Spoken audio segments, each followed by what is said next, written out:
Namo Buddhaya. Have you seen those people who are walking on slack lines or cables? They do these amazing stunts on these cables. Now, you may think that it is an easy task to do. No, it is the most difficult thing to be balanced on that cable. It is very easy to fall into either sides. Same goes with our life. It's the most difficult thing for us to be balanced, to balance our inner self and the outer self, right? So from this video, I would like to talk with you about an important place, an important area of us to be balanced, right? This is the area of we helping others. I read this wonderful quote. That is the reason that I wanted to make this video. I read this wonderful quote in a place that says, to not lose yourself in the name of helping others, right? That is amazing, right? For an example, let's say there is an empty jar or an empty vessel, right? Can you fill other cups with this empty jar? No, you can't. If you need to fill other cups, then you need to fill the jar first. In the same way, the Buddha says that you need to fill yourself. You need to take care of yourself, right? You need to improve yourself in order to help others, right? But it is very easy for us to be it in an extreme. Let's say if you're someone who is committing the fullest in yourself on the happiness of others, on the benefit of others, on the betterment of others, right? If you are a parent, if you are someone, if you in your relationships, let's say you are committing your fullest self to maintain this relationship and to help others and to make others happy, right? This can be an extreme. This can go to an extreme where you lose your character, you lose your identity, and you lose who you are in the name of helping that person, right? From the other person's perspective, it is a good thing to do. It's a great help for that person. But when you too much helping others without taking care of yourself, when you forget to take care of yourself, there are certain downsides that occurs in your life. One of them being, the more you help without improving yourself, you reduce the quality of your help, right? You reduce the amount, the productivity of help that you're going to give to that person, right? Now, with the time when the quality reduces, that person is not getting what they got before. And they will complain, why you're not giving me, why you're not committing your fullest self for this. But in reality, you're doing it while losing who you are. Okay? So that is why the Buddha said it is really important to balance that, to be in balance when you help others. So the Buddha gave a wonderful simile or a metaphor to understand about this. Buddha said, be like a cow, a mother cow who has a baby calf. What do you mean by that? That means, the Buddha said, there are two jobs for a mother cow to do. One is that she should graze. She should first feed herself. Okay? She should eat grass and graze and feed herself. And also the other job is to take care of the baby calf. She should give milk to the baby calf, right? What if this mother cow forget one job? Okay, one of these jobs. Let's say the mother wanted to only to graze and feed herself and not take care of the baby. What happened? The baby calf will die eventually. What if the mother only gave milk, only be focused on giving milk to the baby calf? Then the baby calf will survive, but mother will die eventually, right? So in the same way, the Buddha said, for monks, as monks, we live and we are committed to a spiritual life, right? That is the sole purpose of entering a monkhood, to live a spiritual life, to be more focused on the spirituality. Now, when you do that, it doesn't mean you don't help others. You don't help and you don't work on others' happiness, right? But when you do that, okay, one part of our monkshood is to help other people with Dhamma, with Buddha's teachings, and helping with doing charity and helping them with emotionally, right? When you do that, there is this part, we forget our main idea. We forget our main goal, why we came to this monkhood.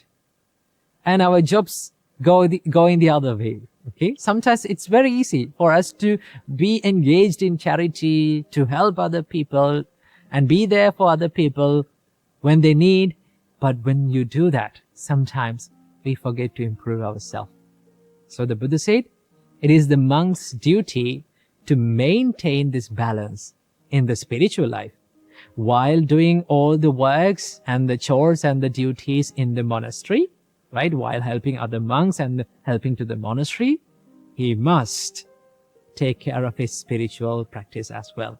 He must be balanced in that as well. So to do that, you have to be like a mother cow who is feeding her baby and taking care of her as well. So keep it in your mind that yes, you need to help other people. It is very good to help other people. And if you need to give your fullest self, if you need to make others happy that will make you happy, what do you have to do? First, we need to improve ourselves. Okay. So that is why it is really important to have some time during the day to take care of yourself. I like to call this me time. I have this me time every single day. No matter what duties that I have, I spend time for myself. Learning something, maybe practicing something to myself, to my benefit, so that I can help you people and people around the world in a more good way, in a greater way. Okay? So it is really important for all of us to balance this help to others and also help to ourselves. So I wish that you got some idea about this balance in life. So I wish may all of you be healthy, happy, and free from sufferings. Welcome to yet another episode in Inner Guide Q&A program. Today, we are going to discuss about a question that has been mentioned in the comments. The question is how to remain peaceful and calm under stressful situations. Coming right up. Stressful and difficult situations are the situations that we all have faced in all of our lives. But many of us face these situations in an unsuccessful way. Under difficult circumstances, under stressful situations, we become depressed, sad, and anxious. So, how to remain calm and how to maintain your inner peace under these circumstances? So first of all, we have to know and we have to learn and we have to observe what is the situation. Remember, there is a common nature in all the experiences and situations that we face in our life. What is this? What is that common nature? That is called the impermanence. Whatever we encounter and whatever we experience in our life, soon after that has been experienced, it becomes impermanent. Isn't that right? Yes, it is. Now imagine someone is complaining to you about a mistake that you have done or maybe you haven't done, right? So he's yelling at you, right? So in that moment, when the people complain and blame at us, we become depressed, we become sad. But what is the nature of that situation? What is the nature of those words, those rude words? Now soon after we hear them, they become impermanent, right? Soon after you hear them, they will no longer prevail in our life. They are gone. That means everything that we encounter in our life, experience in our life, they become impermanent. That is the nature. But the real problem is that our mind clings to those experiences and there's a nature in our mind that it creates again and again those experiences inside. Now, for an example, as I mentioned before, when someone blames us, right? Now we know that soon after that we got the blame, the words are gone, they have become impermanent. But what our mind does, it creates those words again and again. We think those rude words again and again and we become sad and depressed. But the real nature is, those words are gone. They have become impermanent. Right? So that is the nature. Understanding about the impermanence. Understanding that these experiences and all the things that we face in our life are impermanent is very important to face or to be calm in a difficult situation. Because you know the nature. That is the first step. We need to understand that each and everything that we face in our life is impermanent. Right? Whether you face a terrible time, it will become impermanent. It will be changed. There will be a good day. Whether you face a good time, a happy time, a wonderful time, that will also become impermanent. That is the nature. So first of all, you need to understand about this. The world is impermanent. Our life is impermanent. Nothing is permanent in this world. Not even your problems. First step. And the second step. Whenever you are in a difficult situation, whenever you are in a terrible moment, you need to practice some practices or to do something to remain peaceful and maintain your peacefulness and think of a solution to solve this problem. So how to do that? Now, many of us, during the difficult situations, we become panicked. We freak out. So it is the best thing to do during a difficult situation is to do some practices to calm our mind. So what we can do to make our minds calm? The best thing that you can do to make your mind calm and peaceful is do some meditation. Right? Do a little bit of a meditation during that stressful situation. So how to do that? The easiest meditation that you can practice within a stressful situation is to contemplate on your breath. Now, breath is an amazing thing. It changes according to the situation. Isn't that right? So when we are in a terrible moment, right?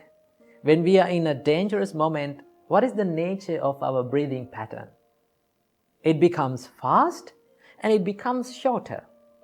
We take short and fast breathing patterns, right? So what is the nature of our breathing pattern? That when we go to sleep, what do we do normally? I think most of you have experienced this. When you go to bed and when you lie down, you take a deep breath in and let it go. That is a sign that your body shows that you are going to rest. So if you need to become peaceful and serene and tranquilized, you need to restructure your breath.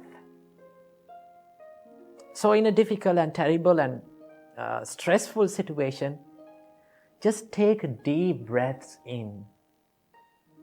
You can do it. Breathe in deeply and let it go. And contemplate on the pattern of your breathing. Now you can do this, but this needs a little bit of a practice. Right? You cannot do it without a practice. First of all, you need to practice this. Now some people may question, now I cannot do this in a difficult situation. Yes, you cannot do it because you don't have that practice. First of all, you need to practice this contemplation and this practice where there is no stressful situations. Right? That is the thing. The nature of these practices is that if you do it whenever there is no problem, then it will help you to practice that way or the situation or that remedy during a stressful situation. There's a great saying that it says, if you sweat during the times of peace, you will bleed less during the times of war. That means if you practice during the times of peaceful situations and where there is no stressful situations, it will help, that practice will help you to face the difficult situations. So, practice at least 5 minutes a day to contemplate on your breath, right? You can feel the way that you are breathing, right? It will help you to tranquilize your mind. Supreme Buddha said, Vitakku paccedaya anapana sati bhavetappa.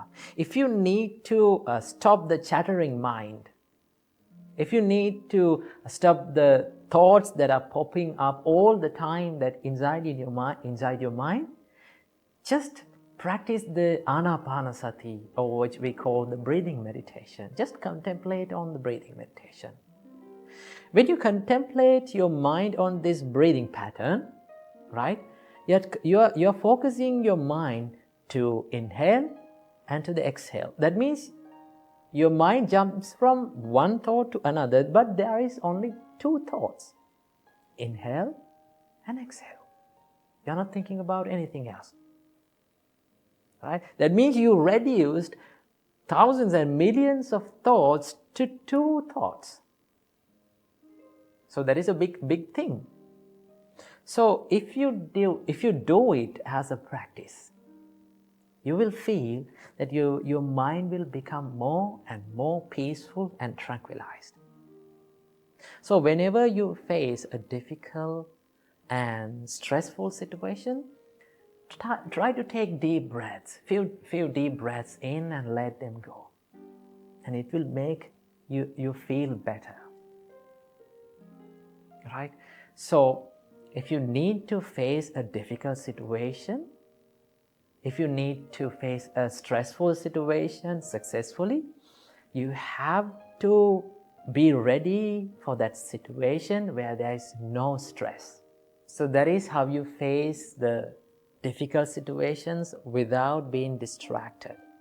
And also, as an extra thing, you have to practice the love and kindness. And also, you have to practice the forgiveness. If you can practice these great qualities like compassion, love, and kindness, especially forgiveness, you can maintain your peacefulness. Because when you forgive people, as an example, when you forgive people, that means you are letting go of them, right? The more you forgive, the more you will feel the peacefulness within. But forgiveness does not mean that you are going to fall into the same trap again and again for them. You forgive for yourself, and you know that person, and you can stay away from them in a positive way, and you can still be kind to them.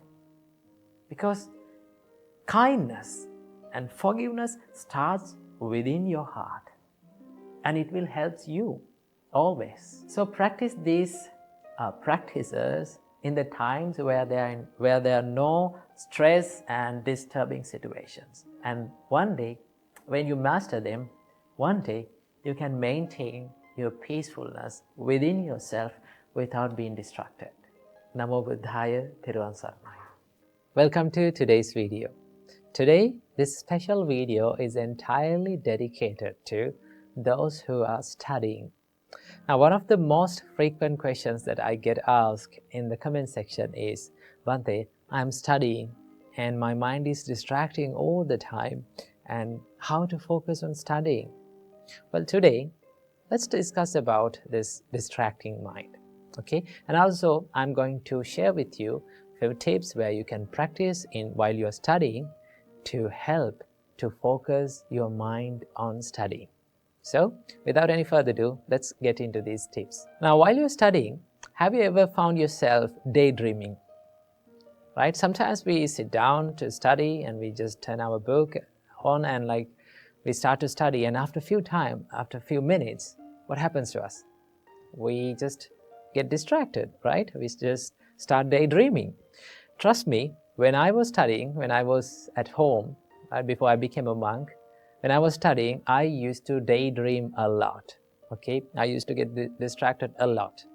So, it is very difficult. I know it is very difficult and it's very hard to focus our mind to studies because we live in a world where there are many distractions.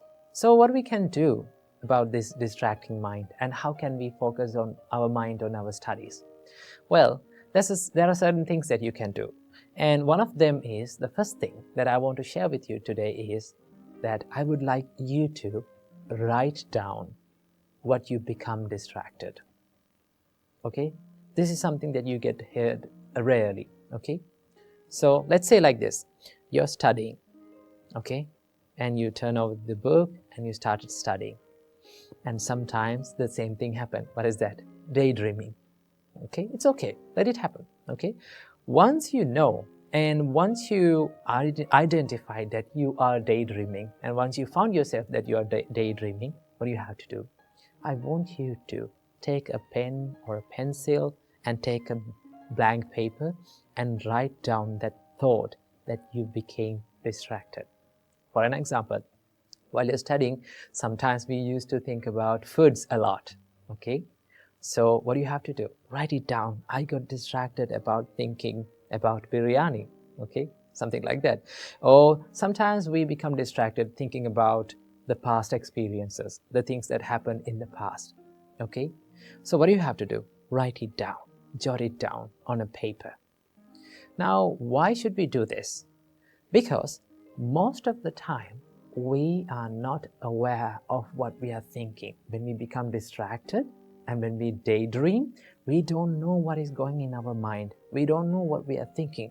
We just jump into that stream of thoughts and we just flow down. So what do you have to do? When you write that thought in a piece of paper, right?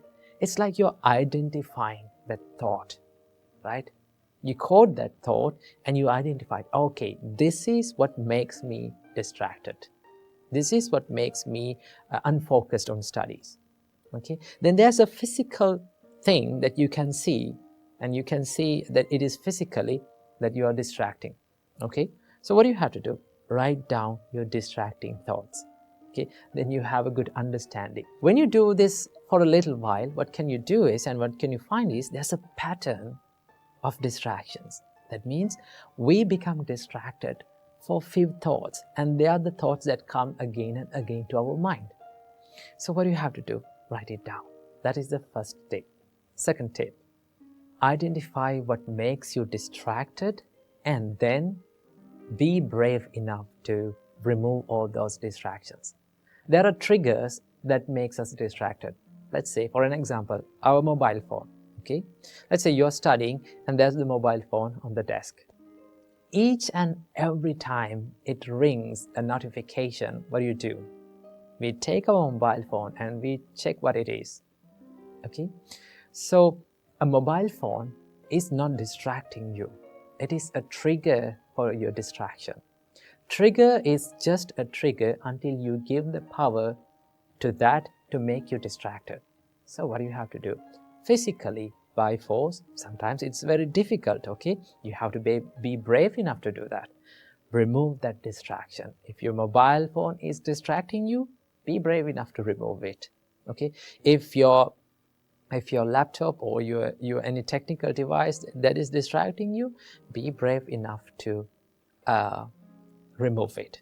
And sometimes, right, sometimes we have to use this technology. Okay, sometimes you have to use your laptop to study. So what do you have to do?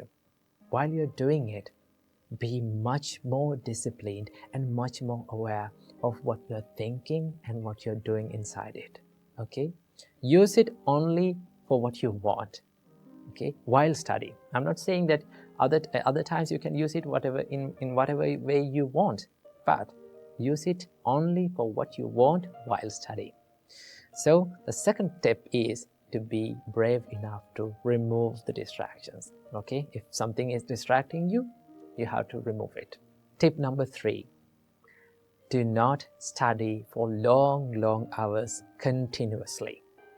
I can still remember when I was studying and when I was at home, I can still remember I used to make these schedules and timetables to study for 2 or 3 hours continuously. You know, it is not productive. So what you can do? You can study for short time intervals. Maybe like, let's say 25 minutes. Okay, you can use 25 minutes to study, okay, and then take a little bit of a break and then again study. And while you're studying, what you have to do, you have to jot down and you have to write down all those distracting thoughts. Okay, keep that in your mind. So do not study for long hours. Just take a break and refresh yourself and then come back again to studies. That is another thing that you can do. And here comes the final tip, the tip number 4. It is the most important thing and the most awesome thing is to practice a little bit of meditation before every study session. Okay? Before every study session, let's say you studied for 25 minutes and you took an interval, and then you came back to study. Now, while you are taking that break, sometimes you do certain things to make your mind busy even more. So what we have to do? We have to just settle down and make our mind to focus. To do that, you can use a little bit of meditation before every study session. Just sit down on your chair and just close your eyes. And the easiest thing that you can do is to watch this flow of breath, in breath and out breath. When you practice this calming meditations like breathing meditation, that is one of the easiest meditations that you can do. When you focus your mind on this in-breath and out-breath, it helps you to become calm and settle down. Then your mind will get ready to study. Okay? So these are the few things and few easy things that you can do and practice while studying. Okay? So use these things and use these tips to study and make your studies a more productive one.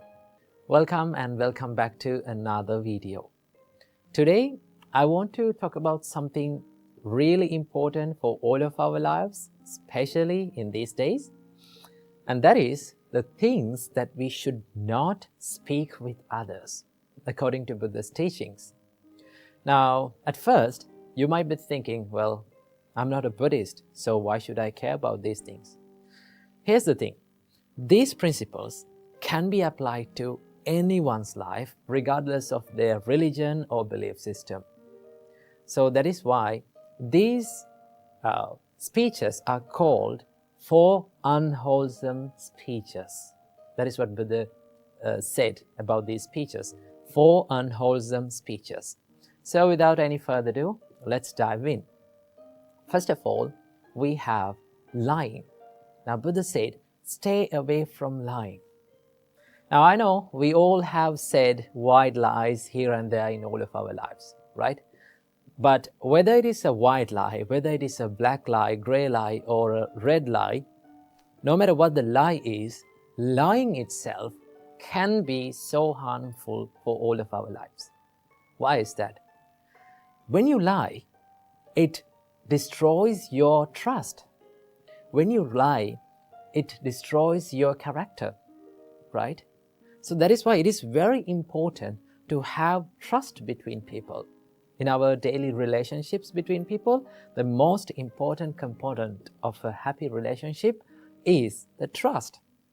So that is why Buddha said, live a truthful life. And it is very important to have that transparency and honesty in our relationships.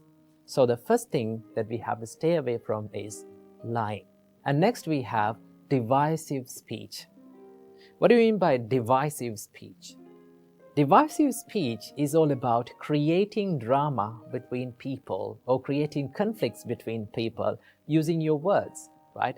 It can be gossiping or it can be talking behind someone's back, right? I must say that when you talk these words or when you use this divisive speech, it is not a good thing for your life. And also it is not a good thing for other people's relationships. So Buddha said, do not use this divisive speech. Do not break the relationships between people using your words. Most of the time, we use the divisive speech out of jealousy or out of anger. So that is why it's very important to stay away from divisive speech. And the third one is, Buddha said, stay away from harsh speech. Now, when someone is calling you or when someone is treating you with rude words, how do you feel? Now, we all have been in this receiving end of such speeches, no?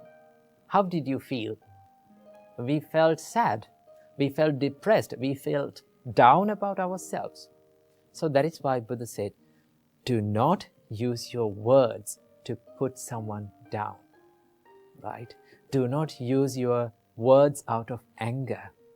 This is all about criticizing and name calling and putting someone else down with your words, right? So Buddha said, stay away from harsh speech. And finally, Buddha said, stay away from idle chatter. What do you mean by idle chatter? Idle chatter is all about speaking meaningless or useless things, right? Now, that doesn't say that we cannot have a small chat or a fun talk with people.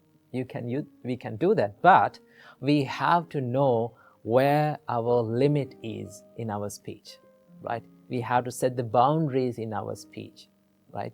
We have to know where our speech become unproductive, right?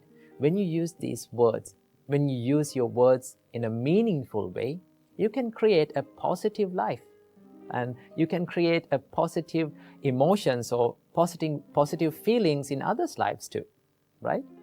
So these are the 4 unwholesome speeches that we have to stay away from, that our great teacher Supreme Buddha taught us according to the Buddha's teachings, right? So why all these things matter? Why these unwholesome speeches matter in our life? Well, Buddha said, the words that we speak can create either positive or negative karma in our life. Do not think lightly about this karma, right? You have to be very careful about the karma. So the intention behind your words really matters in your life. And that is why we have to use our words wisely, because it can make a huge impact in our lives as well as in others' lives too. So words that we speak are like a knife, right? You can use the knife to cut something useful, right? And also you can use the knife to kill someone else. So let's use our words to create a better life for ourselves and for others. So thank you for tuning in. I hope you got some food for thought for your life. So until next time, I wish you all, may all of you be well and happy, and may all of you live in peace forever. A quick question. Are you having sleepless nights because of these heavy loads of thoughts that are coming and looping inside your mind? Or are you someone who is imagining the worst case scenarios all the time whenever you're going to do something new? Or are you someone who is worrying about what other people will think of me? Well, if you are such a person, you might be overthinking. So let's find out a way that where we can get out of our head and quit overthinking and get the works done. So what we can do for this? Well, the first and the foremost thing that you have to do is to realize that overthinking is not going to help you in the process, right? You can plan, you can analyze, but do not overdo it. If you are over planning, if you are over analyzing, it's not going to help you, right? It will distract you from the process. The first thing that you have to realize is that overthinking is not going to help you. The second thing, you can practice to be mindful. Now, this is a practice that you can do to stop overthinking, to be mindful, to practice the mindfulness. So how can we practice the mindfulness? So there are many ways that our great teacher Supreme Buddha taught us to be mindful. One of them is to be mindful about the breathing pattern, which we call anapanasati. Right? When you become more mindful about this inhale and exhale, your mind instantly comes to the present moment. Right? Now you're only thinking about inhale and exhale. You're being mindful about that. Now, instantly, you reduced these thousands and thousands and looping thoughts to 2 thoughts. What are those two thoughts? Inhale and exhale. So when you're thinking like that, and when you become mindful, normally, automatically, you will find the peacefulness and you will stop overthinking about these things, right? So whenever you catch yourself overthinking, what you have to do, take 3 deep breaths in and out, right? And just stay for a while by being mindful about your breathing pattern. Or you can be mindful about your body, right? You can ask from yourself that, how am I sitting now, right? What am I doing now? When you ask these things from yourself, you can answer these things like, I'm sitting now. You can recognize. When you do these things, you can be mindful. If you're mindful, your mind is in the present moment. And when your mind is in the present moment, your mind is in the peacefulness. There's a saying, and it goes like this. If you're sad, then your mind is in the past. If you're anxious, your mind will be in the future. But if you are peaceful and if you are still, your mind is in the present moment. So start living in the present moment, right? When you live in the present moment, when you live right here, right now, you can be more peaceful and you can stop these overthinking patterns, right? And also, there's another part of overthinking. What is that? The what if question, right? So many people ask from them that, what if this happened? What if this not happens, right? What if everything that I did was wrong? They are constantly thinking about these things like that, right? They are imagining these worst case scenarios. So, I must say something about that, right? So, if you're thinking this what if question again and again, you can ask from yourself, what if everything that I did was okay? You can be positive. What if everything that I've planned and I've done was really great? So that can happen. There is always many possibilities for your plans to go okay. So don't be negative. Always think, I'm not going to be perfect, right? I cannot be perfect, but I can be the best version of myself. I can do my best. I must do my best. And be positive and go for it and take risks. Without taking risks, we cannot be successful in our lives. So practice these things, right? Be more mindful, right? Be more kind to yourself. And always think that if I overthink, if I constantly worry about myself, it will kill the peacefulness of my life. So I hope this video gave some light to your life.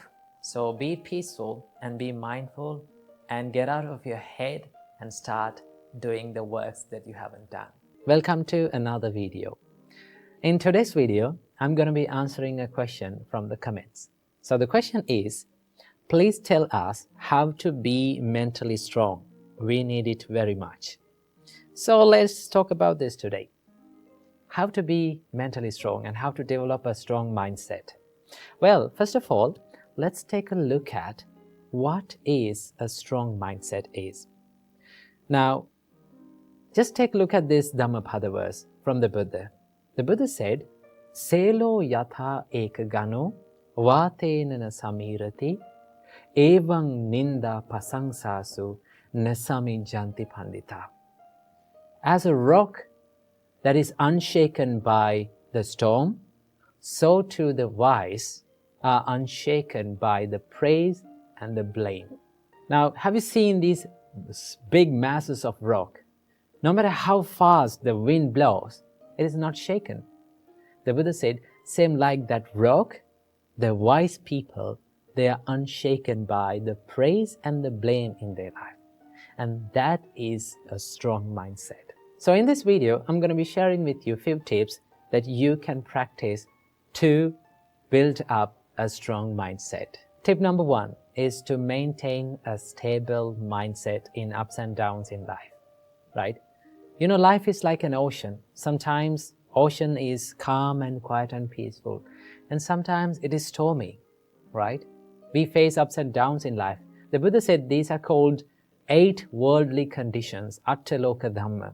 That means praise and blame, gain and loss, fame and disgrace, and pleasure and pain.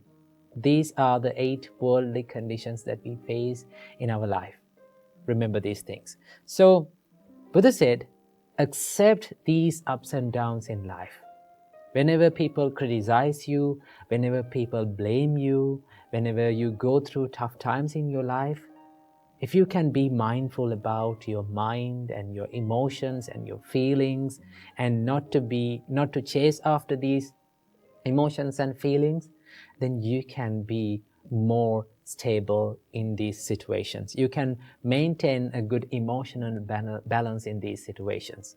So it is very important to be mindful and to practice the self-awareness in these situations.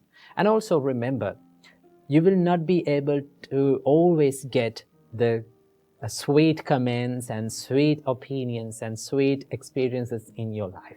Life will give tough times to you. Life will throw lemons at you. So you have to maintain a stable mindset whenever you go through these situations by practicing the mindfulness and the self-awareness. Remember that. Tip number 2 is to build the resilience inside the mind. You know, the resilience means the ability to stand up and bounce back when you go through the adversities and when you go through the challenging situations in your life. To practice this, one thing that you have to know and one thing that you have to understand is that what is in your control and what is not in your control. If you have a good understanding about what is in my control in my life and what is not in my control in my life, right? For an example, if people comes up to you and if they're starting to criticize you, those criticisms, those words that other people speaks about you is not under your control. But what is in your control is your reaction to them. It is always a choice. You can think about this like, should I become angry with this? Should I take this negativity? Should I share this negativity with them and be negative as them? If you can question like that, then you're not ready to take that negativity.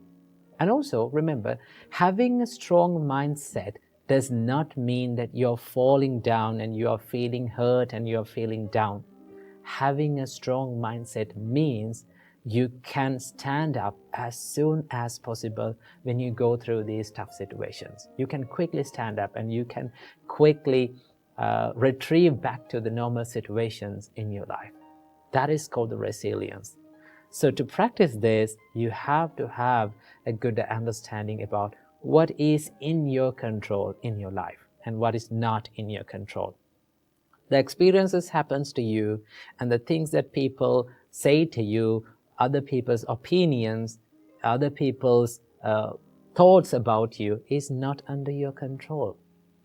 But all the things that is inside your mind, your opinions about them, your reaction to those experiences, totally under your control. So if something is not under your control, you don't want to worry about it because you cannot make any change about it. But if something is under your control, definitely you can make a change about it. You can change your choice, but not others. So remember that. And also you have to cultivate a problem-solving mindset. If you're easily panicked by the problems, or if you're easily triggered by the problems, then it is not easy to solve the problems, right? But if you can maintain a calm and a peaceful mindset, even when you go through the problems or tough situations in your life, then it is very easy to go into the roots and solve the problems. Sometimes we take the problems as ourselves. Like we think, we are the anger, I am this problem, why is this happening to me? Right? Remember, everything that happens to you will be impermanent. It is not a permanent thing, right? It will be changed one day. So what do you have to do? Keep that problem aside and try to dive into the roots of that problem. Ask from yourself, why this thing happened to me, right? What is the reason for this, right? What is the real reason for this? Where did I make the mistakes? And go to that problem, go to the root, and then you can solve that problem. That is how you build up a problem-solving mindset. And finally, tip number 3, last but not least, you have to practice a mindset of self-love and self-compassion. Remember, if you're loving yourself, if you truly love yourself, you're not going to take other people's negativity with you, right? You're not ready to take other people's negativity with you. Whatever the thing that comes up to you, whatever the person comes up to you and bring their negativity with you, you say, well, I'm not going to take this negativity with me. I want to be peaceful. I want to love myself. I truly love myself. Therefore, I'm not ready to take your negativity. I'm not sharing this negativity with you. That is called self-love and self-compassion, right? To practice this, you can add up a simple practice that you can do it daily, right? When you get up early in the morning, just sit on your bed and think, no matter what happens during the day, I am going to love myself. I'm not going to take any negativity from this world, right? I'm going to empty my bin and I'm going to take a new bin to this world, right? Do you know if you've kept all the bad things and trash in your bin for a long time, what will happen? If you're in your trash bin, it will start to smell, no? But if you remove every single day all the trash in your bin and make it make it a clean place, then it's very easy to live. It's very easy to be peaceful within. So practice the self-compassion and self-love to build a strong mindset. Some people think that the people who are easily lose their temper, some people think that people who show their toughness and rudeness, they have this strong mindset. But no, anger and showing this negativity is not a sign of strength. It's a sign of weakness, right? If you are easily triggered by people, if you're easily triggered by the people's reactions, then it's not a strong mindset. The strong mindset is the mindset that is not disturbed by the ups and downs in your life. So practice these simple steps, right? Build a stable mindset, make your mind a resilient one, and finally, love yourself more than any other person in this world. When you practice these steps, you can build up a mindset that is unshaken by the ups and downs in your life. So I wish you all, may all of you find the happiness in your life. Welcome to Inner Guide Q&A program, where we find the answers for our life's problems through the great teachings of our great teacher, Supreme Buddha. So one of our viewers have asked a question from us, that how to stop the bad habits. How to stop the bad habits. So today from this Inner Guide program, we are going to learn and find how to stop a bad habit. Before learning how to stop a bad habit, first of all, we have to learn and find what is a habit and how a habit is formed in our life. Normally, habit is something that we do again and again throughout a long time, And after doing it a long time, through a long time, it will become automatic, right?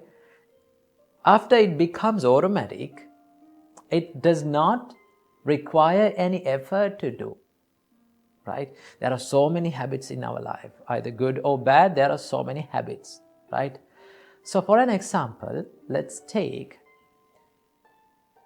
early in the morning, you all get up and you go to your washroom and you take your toothbrush and put some toothpaste on it and you brush your teeth. Now, brushing your teeth is a habit. No one gets up in the morning and think, oh, I should brush my teeth today also. No one become sad or depressed of brushing teeth, right? Why is that? Because it has become a habit.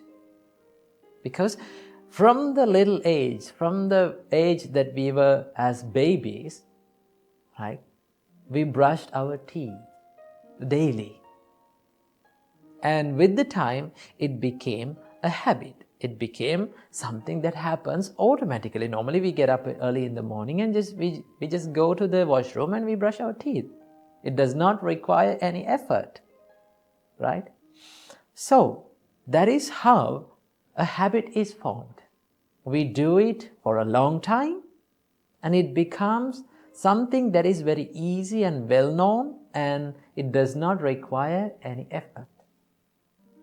So, there are good habits in our life as well as the evil habits. Now, our focus and our main target should be to reduce these evil habits. So, what are the evil habits that we have? Normally, the main evil habit that we have is we become angry with people all the time, don't we? We become angry. We get angry with people who are in our families, who are in our workplace, right? Why that happened? Did you think why is that happening? Because we have practiced this anger for a long time, and it has become a habit. Now, do you need any effort to be angry with anyone? Do you want to take any effort to be angry with any person? No, you don't. Why? It has become a habit, right? And there is another bad habit. It is the feeling jealousy of others. It does not require any energy. You don't want to think about it. It comes to your mind automatically. And the craving and the lust. When we talk about that, normally we have the habit of craving the things. And the lust has become a habit to our life. So, that means we have practiced these evil thoughts throughout a long time, and it has become a habit. And that is how the evil habits are formed in our life. So, how to break these habits? Well, there is only one way to do that. And that one way is to replace that evil habit from a good habit. Okay? That is the only way you can do that. Stop a bad habit. Instead of practicing that evil habit, in that time, you can practice another good habit. Suppose you get angry with a person, right? You are a person who gets angry all the time. You are a person who loses your temper all the time. So what you have to do, you have to understand about your habit. You have to understand about your situation, right? Now you have to think, I get angry all the time, right? The first step is to understand about your situation. Number 2, you have to think that this evil habit, this bad habit is not good for my life. It will never make any good for my peacefulness or my spirituality. The more you think about that, right? The more you think about the disadvantages of your evil habit, your mind always try to reject those thoughts. Because you are thinking about the disadvantages of those evil thoughts, right? Normally when we see some disadvantages of a special thing or a person or whatever it is, normally we don't like to be with that, right? If you are going to the supermarket and when you're going to buy something, if you come across and if you see some disadvantages of buying that special thing, do you buy that? No, you don't, right? Same as that, you have to think about the disadvantages of your evil habits. That is the second step. And then as the third step, you can bring out a good habit to practice instead of that evil habit. Suppose you get angry with people all the time. Okay? So what you have to do, instead of blaming others, right? Instead of blaming for the little mistakes of others, what you have to do, you have to practice to be silent, and you have to practice to spread love and kindness to them. And also you have to train your mind to forgive them, right? Sometimes we may get angry for little things, right? The fights and the troubles that they are going on in the family life or in the workplaces are for very little things we are fighting. Remember, if we cannot forgive the people around us, we will never live peacefully, right? If you don't have the habit of forgiving, you cannot live peacefully, because we cannot expect the people around us to always to do good things and the things that we like, right? They may do weird things, but if we cannot forgive and forget, right, you will always see the mistakes and the wrong things and the troubles that has done by the people around you. The more you see it, the more you will become distracted in your mind. So instead of developing that evil thought, you can develop a wholesome thought. It's like this. Now, there are two sides of our mind. There is the evil side and the wholesome side. Okay? Think these two sides as two animals. Okay? So one animal is very dangerous, right? And the other animal is very calm and quiet and serene. And it is very useful. So if you keep on feeding one animal, suppose you fed the dangerous animal, the more you feed that animal, the more that animal will be strong.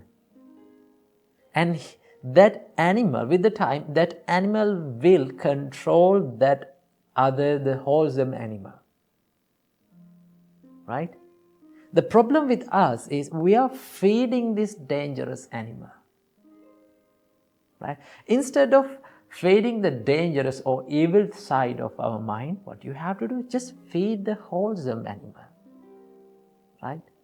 If you feed the wholesome side of your mind, what will happen?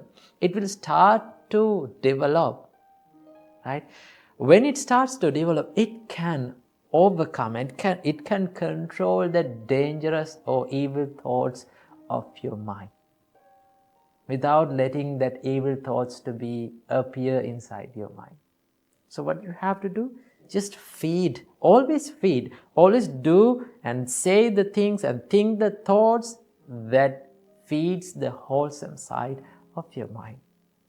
Then with the time, that evil habit will be broken, and you will find that you always have a good habit instead of evil thoughts and evil habits.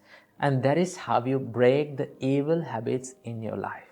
So stop feeding the evil thoughts in your mind. Instead, feed the wholesome thoughts and make your life a peaceful one.